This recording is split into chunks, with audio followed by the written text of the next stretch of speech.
రోజు వచ్చే సేవకుడే కదా, రోజు వచ్చే దేవదూతే కదా, రోజు వచ్చే ప్రవక్తే కదా, రోజు వినబడే మాటలే కదా, ఈయన అలాగే చెబుతాడు అని చెప్పేసి వీళ్ళు ఏం చేశారంటే ఎవరిళ్ళలో కూర్చుని ఎవరి పనులు చేసుకుంటూ లెక్క చేయలేదటండి.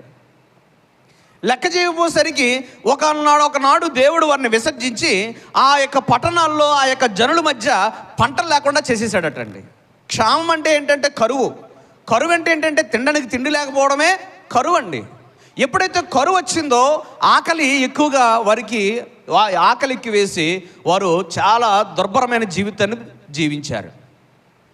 అటువంటి కష్టకాలంలో ఎవరైనా వచ్చి కాస్త ప్రార్థన చేస్తే బాను, ఎవరైనా వచ్చి దేవునికి విజ్ఞాపన చేస్తే బాను, ఎవరైనా వచ్చి దేవుని మాటలు చెబితే బాను, కానీ కాస్త మనసు కుదుట పడుతుంది, ఈ కష్టాల్లోంచి కాస్త ఉపశమనం కలుగుతుందని ఎవరైనా వస్తే బాగునని ఎదురు చూస్తుంటే వారికి ఏం దొరకలేదటండి, వాక్యం దొరక